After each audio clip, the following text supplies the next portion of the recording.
हजारों लोगों की तादाद में इजराइल जाने के लिए आवेदन, लोगों की भीड़ जमा हो गई। इजराइल से भर्ती निकली है। ये इजराइल से एक रिक्वायरमेंट आई थी कि तकरीबन 10,000 हमें कंस्ट्रक्शन लेबर्स को इजराइल में नीड थी।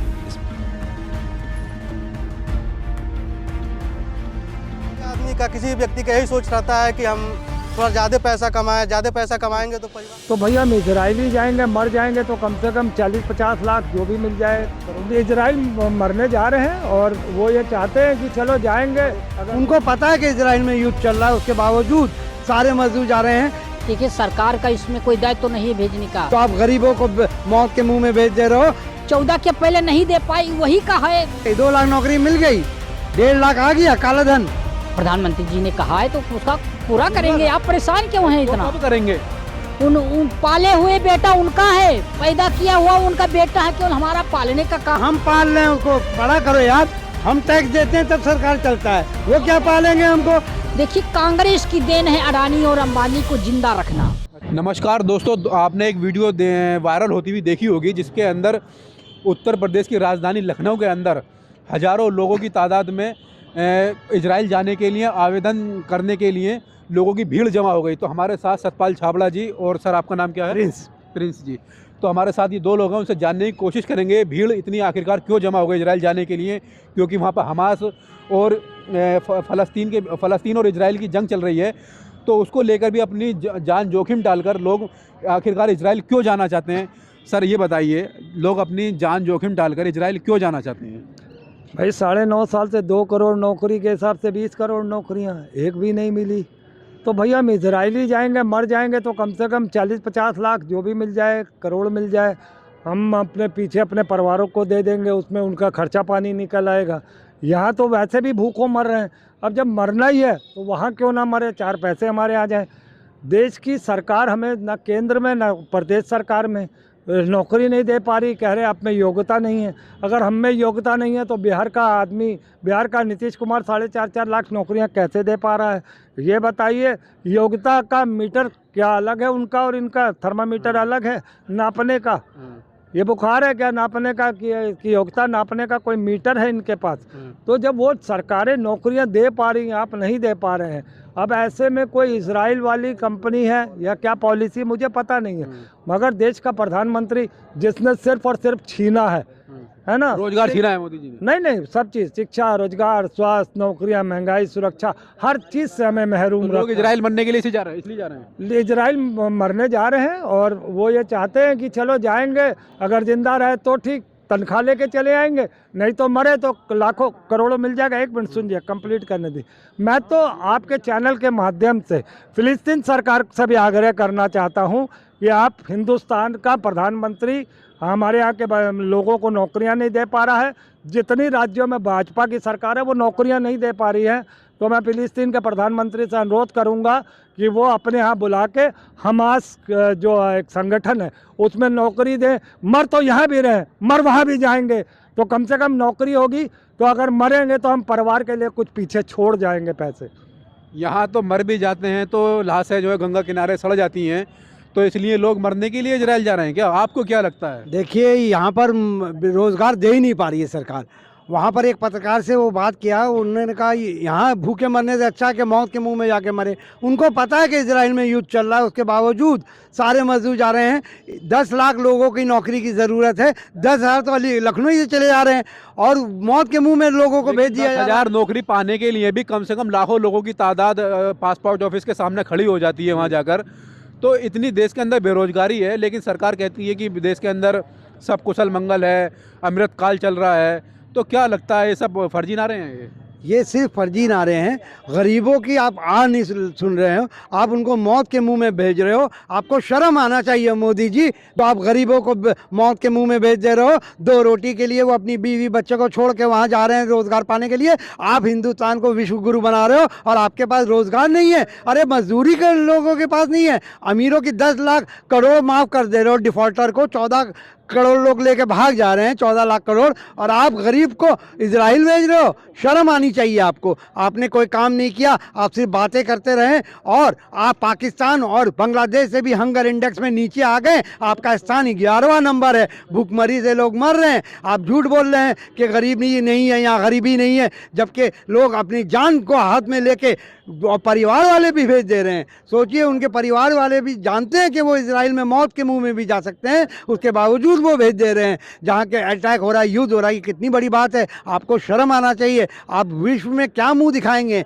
आपने 9 साल में किया क्या है? आपने देश को गरीब कर दिया, गरीब से गरीब कर दिया, अमीर अमीर होते जा रहे हैं, गरीब गरीब होते जा रहा है। आपको आह लगेगी उन मजदूरों की जो इजराइल जा रहे हैं, उनके परिवार वालों की जो जिनके साथ आपने खिलवाड़ किया है। मोदी जी, आपको माफ़ नहीं करेगी देश की जनता। आप सिर्फ राम का नाम लेते हैं और राम के भक्त को मौत के मुंह में फेंक दे रहे हैं। ये काम आपका है। नीतीश ने 4 लाख नौकरी दिए है, और शिक्षक भर्ती जो आप यहाँ बंद किए हुए हैं वो खोल दिया है। आपके यहाँ 9 लाख सरकारी पद खाली है, और आर्मी में 93 पद खाली हैं, उसको भी आप नहीं भर रहे हैं। आपको शर्म आना चाहिए। आज भी अगर आपके अंदर थोड़ी सी इंसानियत बची है तो आप उनको रोक लीजिए, उनको यहीं रोज़गार दीजिए। और वहाँ भी लाइन लगी हुई है, उसकी चेकिंग हो रही है। मौत के मुंह में भेजने के बाद बावजूद उनको सब चेक करके भेजा जा रहा है कि उनके दस्तावेज सही है कि नहीं। शर्म आनी चाहिए मोदी जी। भैया, क्या देश के अंदर बेरोजगारी का अकाल पड़ चुका है? जो लोग अपनी मौत को दावत देने के लिए इजराइल और फ़लस्तीन में जा रहे हैं नौकरी करने के लिए, तो क्या लगता है मोदी जी रोज़गार देने में फेल हो चुके हैं क्या? बिल्कुल। देखिए, हमारे देश में रोजगार की कोई दिक्कतें नहीं है। तो फिर इजराइल को जा रहे हैं ये लोग? देखिए, इजराइल जो जाना चाहता है उसकी सुरक्षा सरकार की है। सरकार उसमें जांच करा के उसमें कोई दिक्कत परेशानी ना आए। सरकार के एक दायित्व बनता है कि कोई अगर लोगों को भारत में ही रोजगार मिलता है तो वो मौत के मुंह क्यों जाएंगे? क्योंकि इजराइल फ़लस्तीन में तो जंग चल रही है। खुदा ना खास्ता अगर कोई घटना घटित हो जाती है तो वो लोग मारे जाएंगे। देखिए, सरकार का इसमें कोई दायित्व तो नहीं है भेजने का। अपने मोदी जी दावा कर रहे हैं मैंने 1.25 लाख नौकरी लगवा रहा हूँ इजराइल में। देखिए, मोदी जी दावा कर रहे हैं तो 2024 मई 2024 पे पहले पूरा करेंगे। उनका दावा नहीं होता, पूरा काम होता है। जितनी सरकारें पूर्ववर्ती सरकार जितनी आई है उतना 60% नौकरी 14 के पहले नहीं दे पाई। वही का है फार्मूला। आज 2 लाख करोड़ मिल गई, 2 लाख नौकरी मिल गई, 1.5 लाख आ गया काला धन। अभी उसका जवाब मैं देता हूँ। इनका कहने का वादा किए थे साल में 2 करोड़ नौकरी मिलेंगी, 10 सालों को 20 करोड़ नौकरी होनी चाहिए थी। जो प्रधानमंत्री जी ने कहा है तो उसका पूरा करेंगे। आप परेशान क्यों हैं इतना? कब करेंगे? देखिए, अभी उनको देखिए देश की सरकार चलाना 4 साल तो 3 साल 2-2.5 साल सरकार चलाने में समझना पड़ता है। तो अब तो उनको 10 साल हो गए हैं। देखिए, आप समझने की कोई उनको दिक्कत नहीं। अब पूरी वैकेंसी खाली पड़ी है। समझते ही रहेंगे तो फिर देश में सरकार चलेगी कब? देखिए, समझते नहीं। अब केवल सरकार को नौकरी देने की बात आई है। नौकरी मई 2026 लेने में नहीं समझते हैं। 161 लाख करोड़ कर्ज ले लिया, उसमें कुछ नहीं समझे। देखिए, कर्ज लेने में तो कुछ भी सब वो नहीं आया, तो सब ले रहे। देखिए, जितना कर्ज माननीय प्रधानमंत्री जी ने लिया होगा 2014 से 2023 तक, वो दे भी रहे हैं। कोई अपने घर उनके भाई भतीजे और किसी मौसा मौसी और काका चाचा चाची को दे नहीं रहे। पूरे भारत की 140 करोड़ जनता को दे रहे हैं। कांग्रेसी वो कहते हैं अडानी अंबानी को ही कर्ज दे देकर उनका माफ़ कर रहे हैं, तो ये भी तो वो उन्हीं के अपने हैं मोदी जी के। देखिए, मैं इनके गठबंधन की बात मैं करता हूँ। देखिए, कांग्रेस की देन है अडानी और अंबानी को जिंदा रखना। अच्छा, उन पाले हुए बेटा उनका है, पैदा किया हुआ उनका बेटा है। केवल हमारा पालने का काम, जैसे पूरे भारत की 140 करोड़ जनता को माननीय प्रधानमंत्री जी ने पाल रहे हैं, वैसे उनको भी उसी तरीके पाल रहे हैं। वो हम पाल रहे हैं, उसको पढ़ा करो यार। हम टैक्स देते हैं तब सरकार चलता है, वो क्या पालेंगे हमको? एक्साइज ड्यूटी 1,90,000 करोड़ दे दिए। आप बताओ, 1,90,000 करोड़ एक्साइज ड्यूटी ले लिया, 2,80,000 करोड़ किसान से ले लिया, और ये 27 लाख करोड़ पेट्रोल और डीजल से ले लिया, गैस से ले लिया। वो सब किसके खाते में गया? तुम्हारे घर में थोड़ी गया है, वो तो मोदी जी के पास गया ना। कह रहे मोदी जी को हम पाल रहे हैं। देखिए, मोदी जी को ये पाल रहे हैं। इनकी शुभकामनाएं देता हूं पालने का, और भारत की 140 करोड़ जनता का दिल से आभार व्यक्त करता हूं।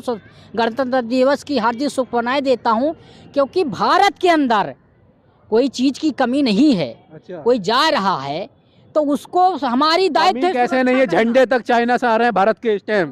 देखिए, भारत भी बनने लगे हैं। नहीं, बनने लगे, लेकिन अब ज़्यादा आ रहे हैं। बनते तो पहले से भारत में भी थे।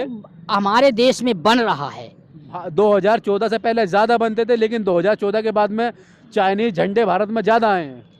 मैं क्या कहा, हमारा देश सशक्त बल है, हाँ। हमारे देश में बन रहे। आप इसको अफवाह मत फैलाइए। मैं तो कह रहा हूँ ज़्यादा बनते थे पहले। पहले ज्यादा बनते थे, अभी बन रहे हैं। अब देश में सब लोग बेवकूफ़ बन रहे हैं। मोदी जी सबको बेवकूफ़ बनाने का काम कर रहे हैं, मानते हैं इनकी बात। देश में सब लोग को बेवकूफ़ बनाया जा रहा है और बहुत अच्छी तरीके से मोदी जी बना रहे हैं। कि पहले आप लोगों ने बेवकूफ़ नहीं बनाया। भारत की 80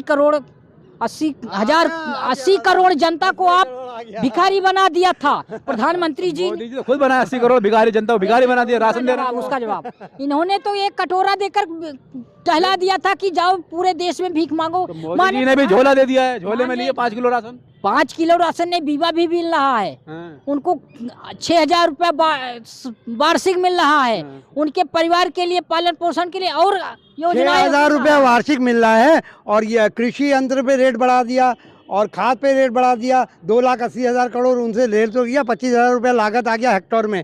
तो रबके के हिसाब से देखें तो 2,27,000 करोड़ उनके जेब से निकाल के 70 लाख करोड़ दे दिया। धन्यवाद।